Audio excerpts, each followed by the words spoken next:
وعلى آله وأصحابه ومن تبعهم بإحسان إلى يوم الدين. أما بعد، فقد قال الله سبحانه وتعالى: أعوذ بالله من الشيطان الرجيم، بسم الله الرحمن الرحيم، والعصر إن الإنسان لفي خسر إلا الذين آمنوا وعملوا الصالحات وتواصوا بالحق وتواصوا بالصبر.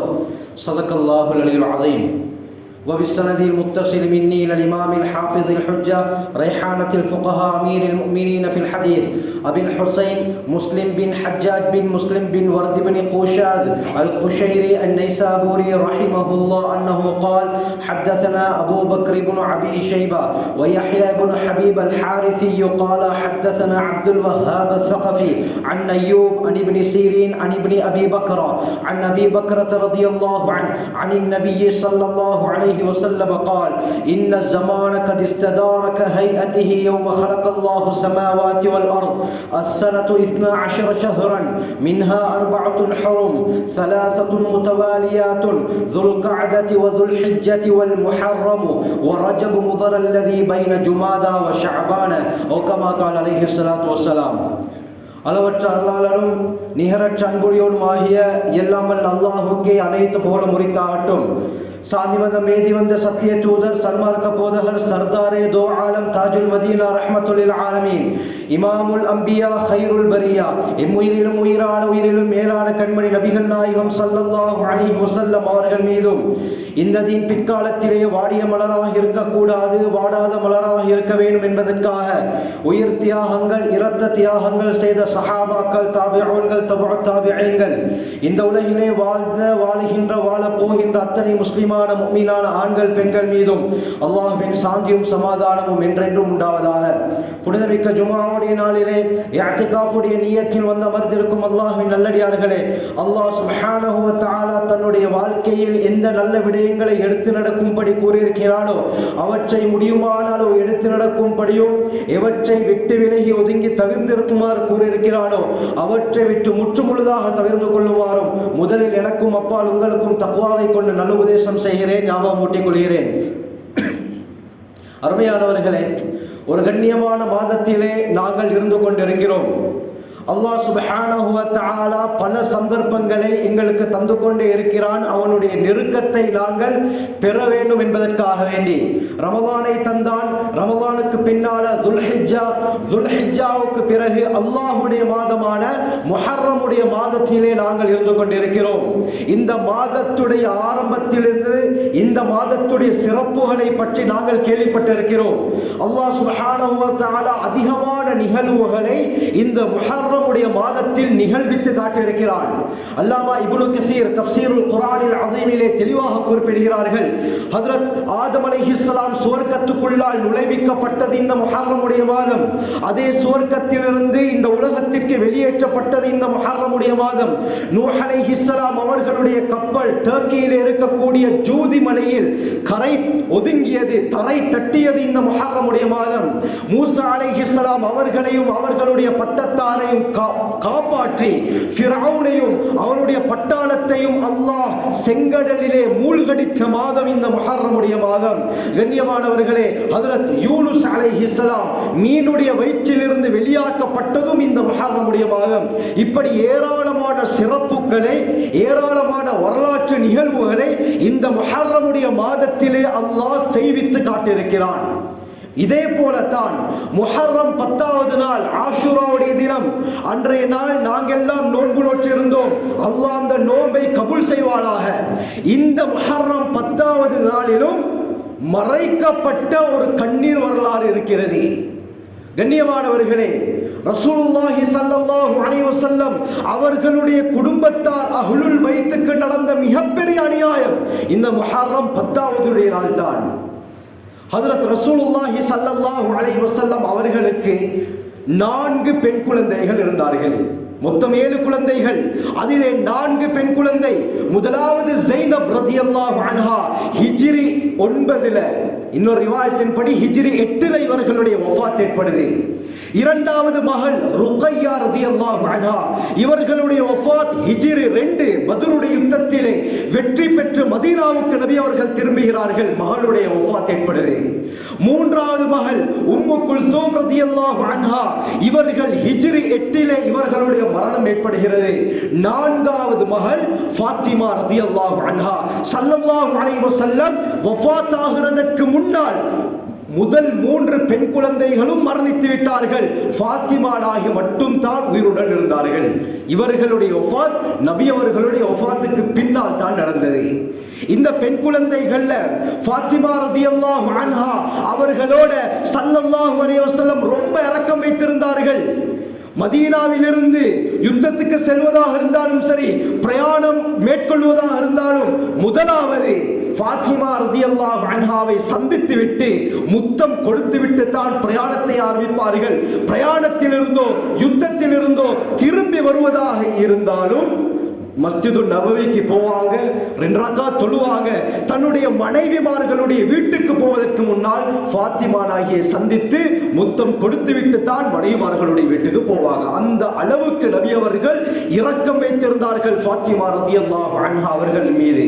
நசாயியுடைய ரிவாயத் வருது, சய்யிதத்துன் நிசாஇ அஹ்லில் ஜன்னா, சுவர்க்க பெண்களுடைய தலைவி என்பதாக ஃபாத்திமா நாயகி அவர்களுக்கு நபி அவர்கள் நன்மாராயம் சொன்னார்கள். புகாரியுடைய ரிவாயத் வருது, ஃபாத்திமா நாயகி உயிருடன் இருக்கும் பொழுதே அலி ரலியல்லாஹு அன்ஹு அவர்கள் அபூ ஜஹலுடைய மகளை 2வது திருமணம் செய்து கொள்ள விரும்பினார்கள். இது ஸல்லல்லாஹு அலைஹி வஸல்லம் அவர்களுக்கு கேள்விப்பட்டது. ஸல்லல்லாஹு அலைஹி வஸல்லம் கவலை அடைந்தார்கள்.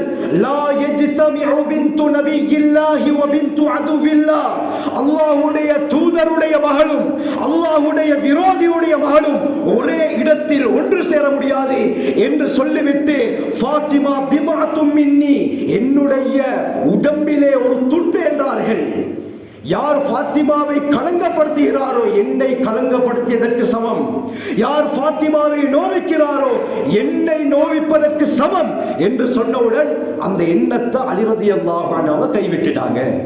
அருமையானவர்களே, எத்தனையோ பேர் ஃபாத்திமா நாயகியை திருமணம் முடிப்பதற்காக வேண்டி நபி அவர்களிடத்திலே பேசி வந்தார்கள்.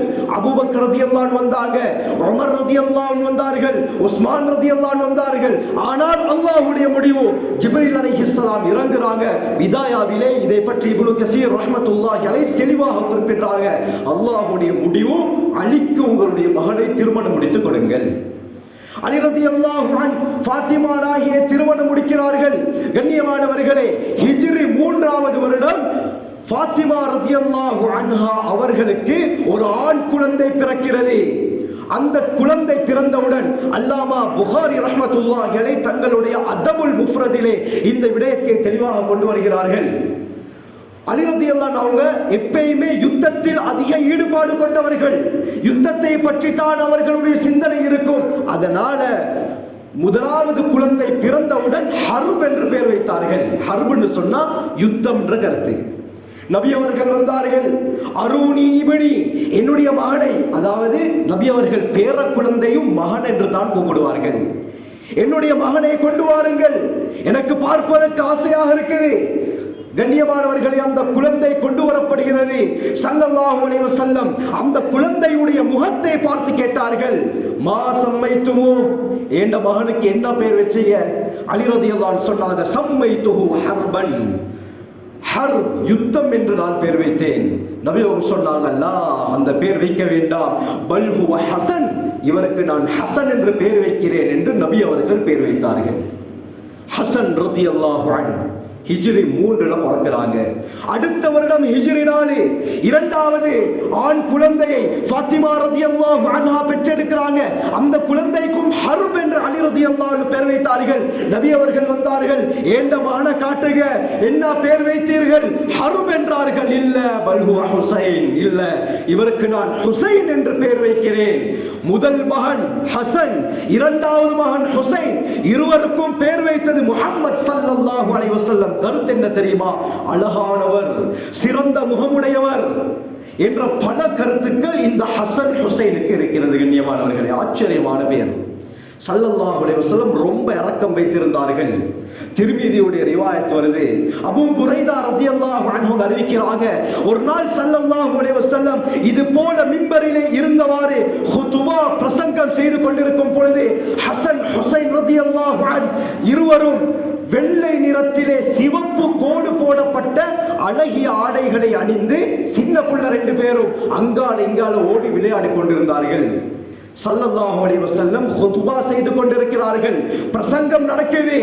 பிரசங்கத்தை இடையிலே நிறுத்திவிட்டு மிம்பரில் இருந்து கீழே இறங்கினார்கள். 2 குழந்தைகளையும் தூக்கி கொண்டு மீண்டும் மிம்பரிலே ஏறி திரும்ப ஹுதுபாவை ஆரம்பித்தார்கள். சொன்னார்கள், என்னுடைய குழந்தைகளை பார்த்து தூக்காமல் இருக்க என்னுடைய மனது விரும்பல்ல, அதனால தான் மிம்பரில் இருந்து இறங்கி என்னுடைய குழந்தைகளை, என்னுடைய பேர குழந்தைகளை தூக்கினேன் என்றார்கள் ஸல்லல்லாஹு அலைஹி வஸல்லம். நசாயியுடைய ரிவாயத் வருது. அபூ சயீத் அல் குத்ரி ரலியல்லாஹு அன்ஹு அறிவிக்கிறாங்க, ஸல்லல்லாஹு அலைஹி வஸல்லம் சொன்னார்கள், அல் ஹஸன் வல் ஹுசைன் சய்யிதா ஷபாபி அஹ்லில் ஜன்னah. ஹஸன் ஹுசைன் இருவரும் சுவர்க்கத்துடைய வாலிபர்களுடைய 2 தலைவர்மார் என்றார்கள். கண்ணியமானவர்களே, எவ்வளவு சிறப்பு! ஹாக்கிமுடைய ரிவாயத், திர்மிதியுடைய ரிவாயத் வருது. ஒரு தடவை ஸல்லல்லாஹு அலைஹி வஸல்லம் சொன்னார்கள், ஹாதானி இப்னாய, இதோ இந்த இருவரும் என்னுடைய மகன்மார், வப்னா இப்னதி, என்னுடைய மகள் ஃபாத்திமாவுடைய 2 மகன்மார். அல்லாஹும்ம இன்னி உஹிப்புஹுமா, யா அல்லாஹ் இந்த இருவரையும் நான் நேசிக்கிறேன். ஃபஅஹிப்பஹுமா, நீயும் நேசி யா அல்லாஹ். ஃபஅஹிப்ப மன் யுஹிப்புஹுமா, இந்த இருவரை உலகத்தில் யாரெல்லாம் நேசிப்பார்களோ அவர்களையும் நீ நேசி யா அல்லாஹ் என்று ஸல்லல்லாஹு அலைஹி வஸல்லம் துஆ செய்திருக்கிறார்கள். ஆச்சரியமானவர்கள் ஹசன் ஹுசைன் ரலியல்லாஹு அன்ஹு. திர்மிதியுடைய ரிவாயத் வருது. உம்மு சலமா ரலியல்லாஹு அன்ஹா அவங்க அறிவிக்கிறாங்க, ஒரு நாள் ஹஜ்ரத் அலி ரலியல்லாஹு அன்ஹு, ஹஜ்ரத் ஃபாத்திமா ரலியல்லாஹு அன்ஹா, ஹசன் ஹுசைன் ரலியல்லாஹு அன்ஹு அவர்கள் ஒரு இடத்திலே இருந்த சமயம் ஒரு போர்வை எடுத்து இந்த 4 பேரின் மீதும் போர்த்தி சொன்னார்கள், ஹாதா, இதுதான் உஸ்ரதி, என்னுடைய குடும்பம், அஹ்லு பைத்தி, என்னுடைய குடும்பம், வஹாசதி, எனக்கு உரித்தானவர்கள், அல்லாஹும்ம அஸ்ஹிப் அன்ஹுமுர் ரிஜ்ஸ வ தஹீர்ஹும் தத்ஹீரா, யா அல்லாஹ் இவர்களை விட்டு பாவ சுமைகளை நீக்கி இவர்களை பரிசுத்தப்படுத்தி விடு யா அல்லாஹ் என்று ஸல்லல்லாஹு அலைஹி வஸல்லம் சொன்னார்கள். அஹ்லுல் பைத் என்பது அலி ரலியல்லாஹு அன்ஹு, ஃபாத்திமா ரலியல்லாஹு அன்ஹா அவர்களுடைய அந்த குழந்தைகளின் மூலமாக வந்த சந்ததியினருக்கு தான் சொல்லப்படும். உம்மு சலமா ரலியல்லாஹு அன்ஹா கேட்டா, யா ரசூலல்லாஹ் நானும் அஹ்லுல் பைத் இல்லையா, நானும் அவர்களுடன் சேரலையா? நபி அவங்க சொன்னாங்க, இன்னகி அலா கைரின், நீங்கள் தற்பொழுது நலவின் மீது தான் இருக்கிறீர்கள், நீங்க என்னுடைய மனைவி, மனைவியுடைய அந்தஸ்திலே இருக்கிறீர்கள் என்று ஸல்லல்லாஹு அலைஹி வஸல்லம் சொன்னார்கள். அருமையானவர்களே, தபரானியோட இன்னொரு ரிவாயத் வருது. ஸல்லல்லாஹு அலைஹி வஸல்லம் சொன்னார்கள், லா யுப்கிதுனா அஹ்லல் பைத்தி அஹதுன் இல்லா அத்கலஹு அல்லாஹு النار. அஹ்லுல் பைத்தாகிய எங்களை யாராவது கோபப்படுத்தினால் அல்லாஹ் அவரை நரகத்தில் நுழைவிப்பான் என்றும் நபி அவர்கள் எச்சரிக்கை செய்திருக்கிறார்கள். அருமையானவர்களே, இந்த அளவுக்கு சிறப்பு நபி அவர்களுடைய இந்த குடும்பம், குறிப்பாக ஃபாத்திமா நாயகியுடைய பரம்பரைக்கு இருக்கிறது. இதனால தான் எதிர்காலம் என்னும் சொல்ல முடியாது, இன்னும் சில நாட்களில் இமாம் மஹ்தி அலைஹிஸ்ஸலாத்துடைய வருகை மிக மிக நெருக்கம். அப்படியாப்பட்ட அடையாளங்கள் தற்பொழுது நடந்து முடிந்து விட்டது. கண்ணியமானவர்களே, இது வேறு தலைப்பு. நான் என்ன சொல்ல வருகிறேன் என்றால், இந்த இமாம் மஹ்தியும் ஹசன் ரலியல்லாஹுடைய பரம்பரையிலிருந்து தான் வருவார்கள், நபி அவர்களுடைய குடும்பம்.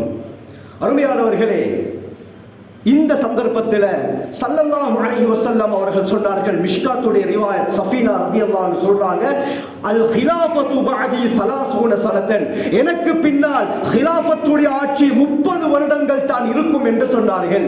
நபி அவர்களுடைய வஃபாத் ஹிஜ்ரி 11, நபி அவர்களுக்கு பிறகு அபூபக்கர் சித்திக் ரலியல்லாஹு அன்ஹு 2 வருடம் ஆட்சி, அதற்கு பிறகு உமர் பின் கத்தாப் ரலியல்லாஹு அன்ஹு 10 வருட ஆட்சி, மொத்தம் 12 வருடங்கள். அதற்கு பிறகு 3வது ஹலீஃபா உஸ்மானே கனி ரலியல்லாஹு அன்ஹு 12 வருடங்கள் ஆட்சி செய்கிறார்கள், மொத்தம் 24.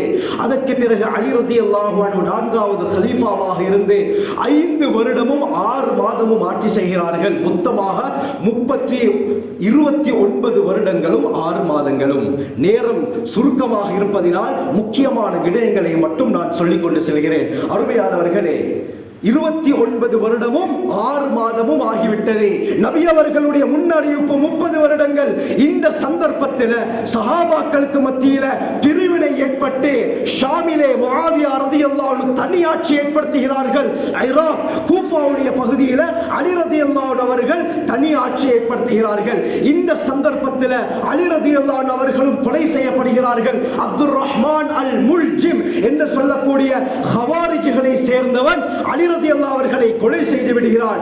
அந்த இடத்திற்கு ஹசன் ரலியல்லாஹு அவர்கள் அடுத்த கலீஃபாவாக வருகிறார்கள். கண்ணியமானவர்களே, ஹசன் ரலியல்லாஹு அன்ஹு அவர்கள் மதீனாவை தலைமை பீடமாக வைத்து ஆட்சி செய்து கொண்டிருக்கிறார்கள். 6 மாதம் பூர்த்தியாகுது. நபி அவர்கள் சொன்ன 30 வருடமும் பூர்த்தியாகுது. இந்த சந்தர்ப்பத்தில் ஹசன் ரலியல்லாஹு அன்ஹு அவர்கள் யோசிக்கிறாங்க, முஸ்லிம்கள் 2 பிரிவினர்களாக பிரிந்து விட்டார்கள். இந்த சந்தர்ப்பத்தில் ஜமல் என்ற யுத்தம், சிஃபீன் என்ற யுத்தம், 2 முக்கியமான யுத்தங்கள் நடந்து இதில் முஸ்லிம்கள் 30,000 பேர் ஷஹீதாக்கப்பட்டிருக்கிறார்கள்.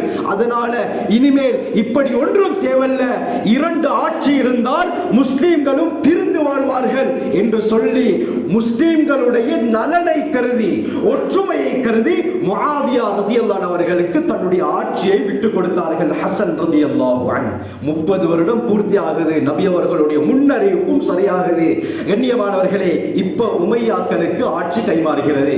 ஆனால் ஹசன் ரலியல்லாஹு அன்ஹு முஆவியா ரலியல்லாஹு அவர்களுக்கு அந்த கடிதத்திலே எழுதும் பொழுது 2 நிபந்தனைகளை விடுத்தார்கள். அல்லாமா இப்னு கஸீர் அல் பிதாயா வன் நிஹாயாவுல இதை பற்றி தெளிவாக குறிப்பிடுறாங்க. இமாம் ஜரீர் அத்-தபரி தாரீக் அத்-தபரியிலும் இதை பற்றி தெளிவாக கூறுகிறார்கள். அருமையானவர்களே, என்ன நிபந்தனை? முதலாவது, அஹ்லுல் பைத் ஆகிய நபி அவர்களுடைய குடும்பத்துக்கு தேவையான எல்லா உதவிகளையும் உங்களுடைய பைத்துல் மாலில் இருந்து தான் செய்யப்பட வேண்டும். 2வது நிபந்தனை, நீங்கள் மரணித்து விட்டால், முஆவியா ரலியல்லாஹு அன்ஹு பார்த்து சொல்றாங்க, நீங்கள் மரணித்து விட்டால் ஆட்சி உங்களுடைய குடும்பத்துக்கு செல்லக்கூடாது. அது மீண்டும் திரும்பி நபி அவர்களுடைய குடும்பத்தார்களாகிய அஹ்லுல் பைத் ஆகிய எங்களுக்கு தான் வர வேண்டும். இந்த 2 நிபந்தனைகளை எழுதுறாங்க. முஆவியா ரலியல்லாஹு அன்ஹு இந்த 2 நிபந்தனைகளை ஏற்றுக்கொள்கிறார்கள், சரி என்று சொல்கிறார்கள். இதே போல மாதம் ஒரு கணக்கு அஹ்லுல் பைத்துக்கு வந்து கொண்டே இருந்தது. இந்த சந்தர்ப்பத்தில் அருமையானவர்களே, ஹிஜ்ரி 49 ஹசன் ரலியல்லாஹு அன்ஹு அவர்களுடைய ஒரு மனைவி தான் ஜஅதா பின் அஷ்அஸ் பின் கைஸ் என்று சொல்லக்கூடிய ஒரு நெருப்பு வணங்கி, அதாவது பாரசீகத்தை சேர்ந்த ஒரு பெண். பாரசீகம்னா தற்கால ஈரான். கண்ணியமானவர்களே, ஈரான் தான் பாரசீகம். ஈரானை சேர்ந்த ஷியாக்களுடைய பிரிவை சேர்ந்த ஒரு பெண் தான் அந்த ஜஅதா என்பவள். இவள் என்ன செய்தால், ஹசன் ரலியல்லாஹு அன்ஹு அவர்களுக்கு சாப்பாட்டிலே பொய்சன், விஷத்தை வைக்க ஆரம்பித்தாள். 3 தடவை, ஸ்லோ பொய்சன் என்று சொல்லுவோமே, 3 தடவை சாப்பாட்டிலே விஷம் வைக்கப்படுகிறது. அந்த சாப்பாட்டை சாப்பிடுகிறார்கள். நன்றாக விளங்குது இந்த சாப்பாட்டிலே விஷம் கலக்கப்பட்டிருக்கிறது என்று. ஆனாலும் சாப்பிட்டார்கள். 3 தடவை இவ்வாறு நடந்தது.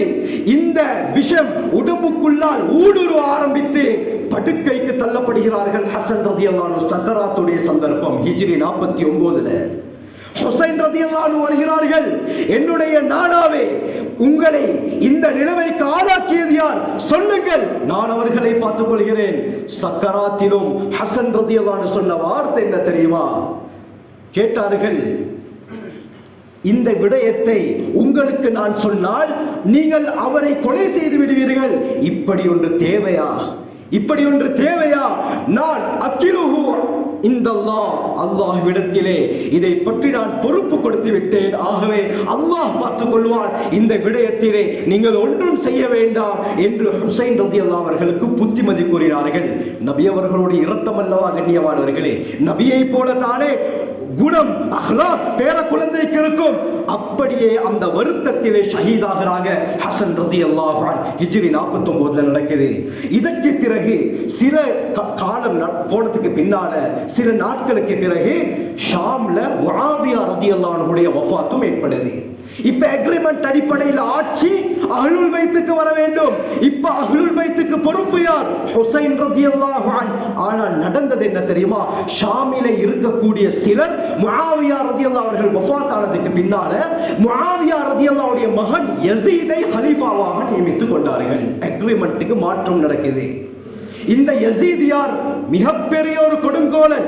ஹிஜ்ரி 62ல ஹர்ராவுடைய யுத்தம் நடந்தது. மதீனாவிலே யஸீத் மிகப்பெரிய ஒரு படையை எடுத்துக்கொண்டு வந்து மதீனாவிலே பல சஹாபாக்களை கொலை செய்தான். எந்த அளவுக்கு இமாம் இப்னு கஸீர் எழுதுறாங்கன்னா 1000க்கும் மேற்பட்ட மதீனா பெண்கள் கற்பழிக்கப்பட்டார்கள் என்ற ரிவாயத்தும் சொல்லப்பட்டிருக்கிறது. இவ்வளவு மோசமானவன் தான் இந்த யஸீத். அவன் சஹாபி கிடையாது, நன்றாக விளங்கிக் கொள்ளணும். அருமையானவர்களே, இப்ப மர்வான் என்பவன் யஸீதுடைய ஆள்.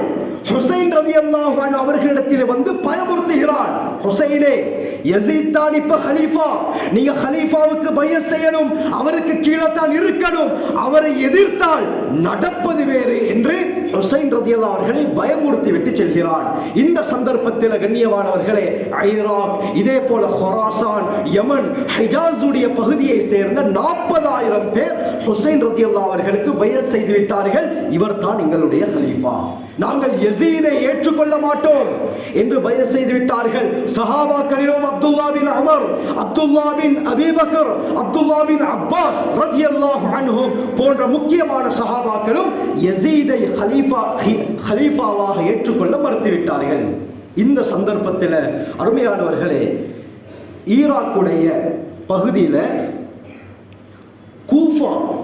கூஃபாவிலிருந்து ஹுசைன் ரலியல்லாஹு அன்ஹு அவர்களுக்கு கடிதம் வருது. கூஃபா ஷாமுக்கு மிகவும் நெருக்கமாக இருக்கக்கூடிய ஊர். இதுவும் அலி ரலியல்லாஹு அவர்கள் ஆட்சி செய்த பகுதி தான். என்ன கடிதம் வருது? கூஃபாவிலே இருக்கக்கூடிய அனைவரும் ஹுசைனே ரலியல்லாஹு அன்ஹு உங்களை தான் எதிர்பார்த்து கொண்டிருக்கிறார்கள், நீங்கள் தான் எங்களுக்கு கலீஃபாவாக வர வேண்டும், நாங்கள் யாரும் யஸீதை ஏற்றுக்கொள்ளவில்லை, எனவே நீங்கள் கூஃபாவுக்கு வந்து விடுங்கள் என்று பல கடிதங்கள் ஹுசைன் ரலியல்லாஹு அன்ஹு மக்காவிலே இருக்கும் பொழுது வருகிறது. இந்த சந்தர்ப்பத்தில் ஹுசைன் ரலியல்லாஹு அன்ஹு அவர்கள் யோசிக்கிறார்கள் என்ன செய்வதென்று. அவர்கள் மஷூரா செய்கிறார்கள். அஹ்லுல் பைத்தை சேர்ந்த, அதாவது நபி அவர்களுடைய குடும்பத்தை சேர்ந்தவர்கள் சொல்றாங்க, உங்களை எதிர்பார்த்து கூஃபாவிலே 70,000 பேர் உங்களை விரும்புகிறார்கள், ஆகவே நீங்கள் கூஃபாவுக்கு செல்வது தான் நல்லம் என்று சொல்லி மஷூரா நடக்குது. இந்த சந்தர்ப்பத்தில் அகீல் என்ற ஒரு சகோதரன் அஹ்லுல் பைத்தை சேர்ந்தவர். அகீல் யார்? அலி ரலியல்லாஹு அன்ஹு அவர்களுடைய இன்னொரு மகன். அதாவது ஃபாத்திமா நாயகி மரணித்ததற்கு பிறகு இன்னொரு திருமணத்தை அலி ரலியல்லாஹு அவர்கள் முடித்தார்கள். அந்த பெண்ணின் மூலமாக பிறந்தது தான் இந்த அகீல் என்று சொல்லக்கூடியவர். இவர் சொன்னாரே ஹுசைன் ரலியல்லாஹு அவர்களை பார்த்து, நீங்க அவசரப்படாதீங்க, நான் முதல்ல கூஃபாக்கு போகிறேன், அங்கே நிலைமை எப்படி, கடிதத்தில் இருந்தவாறு நிலைமை இருக்குதா அல்லது உங்களை வரவழைப்பதற்காக இப்படி கடிதம் எழுதப்பட்டிருக்கிறதா என்று நான் பார்த்துவிட்டு உங்களுக்கு கடிதம் அனுப்புகிறேன், அதற்கு பிறகு நீங்கள் முடிவை எடுங்கள் என்று சொல்லி அகீல் கூஃபாவுக்கு போறாரு. அருமையானவர்களே, இப்ப என்ன நடக்குதுன்னு சொன்னால், கூஃபாவுல உள்ள எல்லா மக்களும் ஹுசைன் ரலியல்லாஹு அன்ஹு அவர்களைத்தான் விரும்புகிறார்கள் என்ற செய்தி ஷிம்ர் பின் தில் ஜௌஷின் என்றவனுக்கு கேள்விப்படுது. இவன் யார்? யஸீதுடைய ஆள். இவன் உடனடியாக யஸீதுக்கு கடிதம் எழுதுகிறான். இப்படித்தான், உங்களை விட்டுவிட்டு கூஃபாவில் இருக்கக்கூடிய அனைவரும் ஹுசைனை கலீஃபாவாக ஏற்றுக்கொள்ளப் போகிறார்கள்.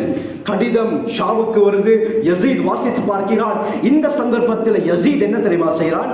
அவனுடைய ஆளுநராக ஈராக்கிலே இருந்தவன் தான் உபைதுல்லா பின் ஜியாத். மிக மோசமானவன் உபைதுல்லா பின் ஜியாத். நபி அவர்களுடைய நேரடியான முன்னறிவிப்பு இருக்கிறது, இந்த உம்மத்திலே அநியாயக்காரன் என்று ஸல்லல்லாஹு அலைஹி வஸல்லம் நேரத்துடன் உபைதுல்லா பின் ஜியாதை பார்த்து சொன்னார்கள். அல்லாமா இப்னு கஸீர் இந்த ரிவாயத்தை பிதாயாவில் கொண்டு வராங்க.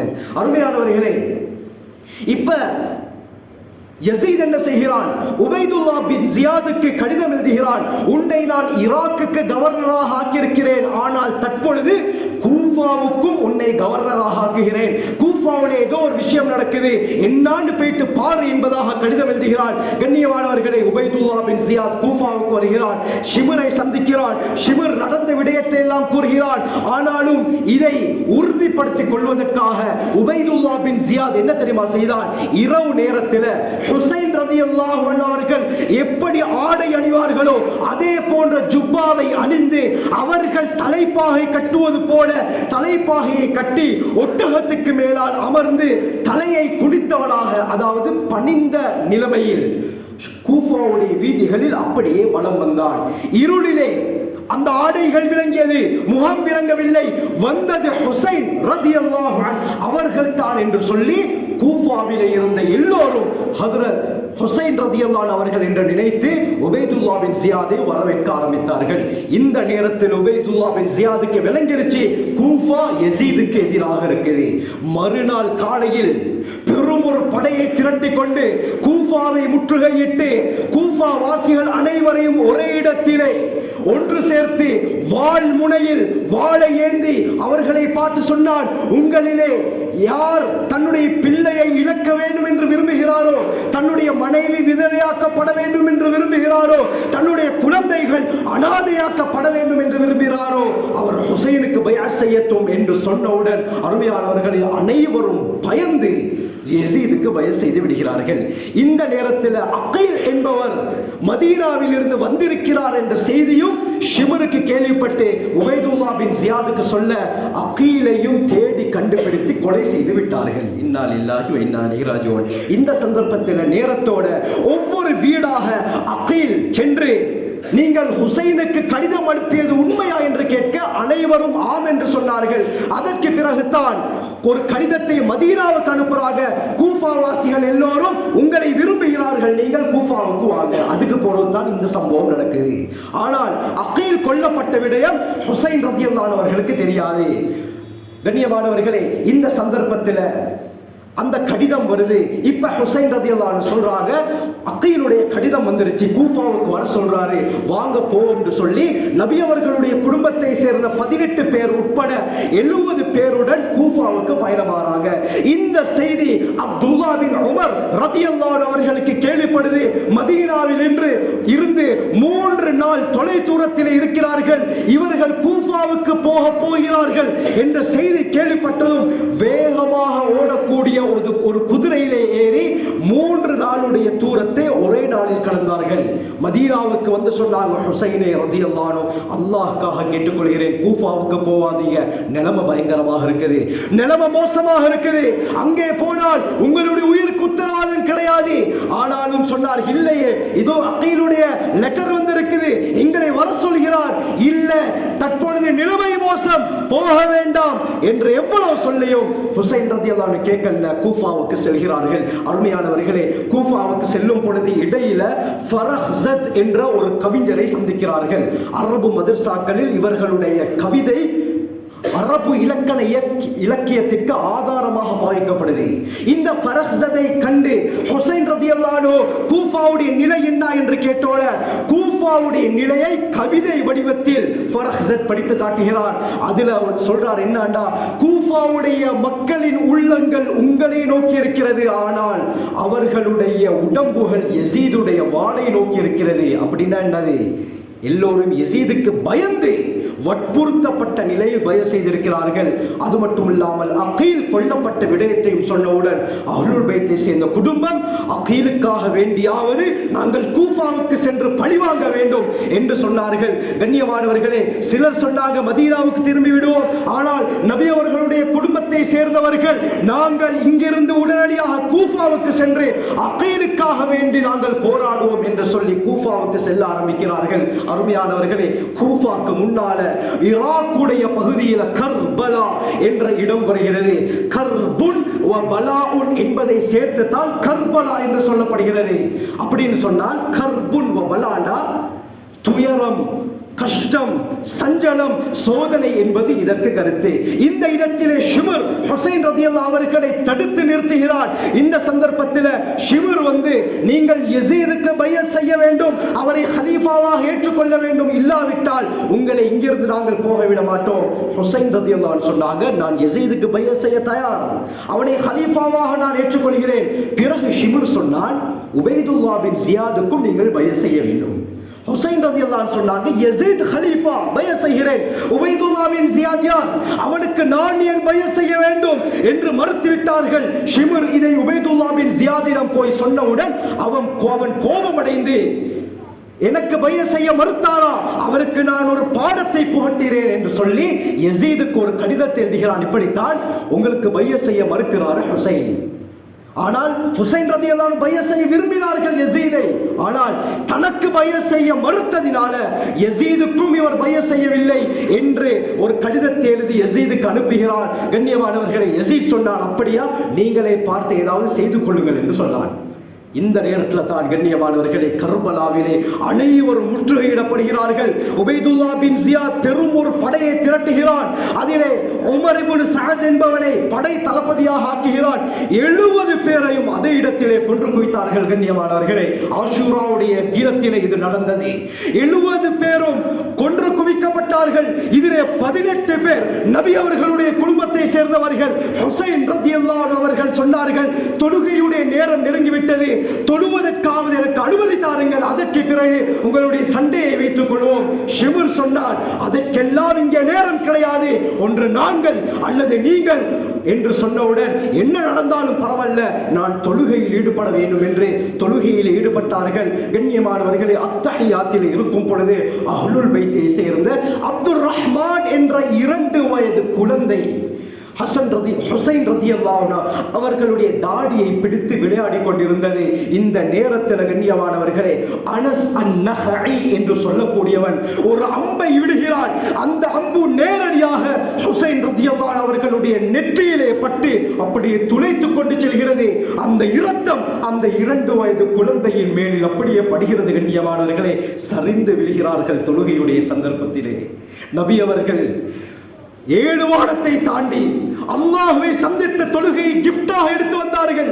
அந்த நபி அவர்களுடைய பேர குழந்தைக்கு தொழக்கூடிய பாக்கியத்தை இந்த கொடியவர்கள் கொடுக்கல. கண்ணியமானவர்களே, ஹுசைன் ரலியல்லாஹு அவர்கள் பரிதாபமாக தொழுகையிலே வைத்து கொல்லப்படுகிறார்கள். கொண்டது மட்டுமல்ல, அவர்களுடைய தலை வெட்டி எடுக்கப்படுகிறது.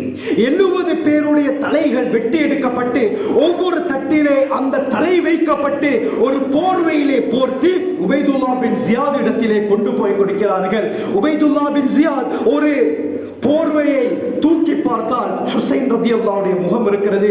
ஒரு அம்பை எடுத்து அவர்களுடைய மூக்கு துவாரத்துக்குள்ளால் குத்தி தன்னுடைய சகாக்களை பார்த்து சொன்னான், நபி அவர்களுடைய பேரனின் முகத்தை பாருங்கள், இவர் தான் நபி அவர்களுடைய பேரனாம் என்று கேலி செய்தான். கண்ணியமானவர்களே, இப்படியாப்பட்ட பயங்கரமான சம்பவம் நடந்தது இந்த முஹர்ரமுடைய மாதம். அதற்கு பிறகும் விடல்ல, 70 பேருடைய உடல்களை ஒரே இடத்திலே ஒன்று திரட்டி உபைதுல்லாஹ் பின் ஜியாத் என்ன செய்தான், குதிரைகளை ஓடவிட்டான். அந்த சடலங்களின் மீது, அந்த முபாரக்கான உடம்புகளின் மீது குதிரைகள் சரமாரியாக ஓடியது. உடம்புகள் எல்லாம் சல்லாடைகளாக ஆக்கப்பட்டது.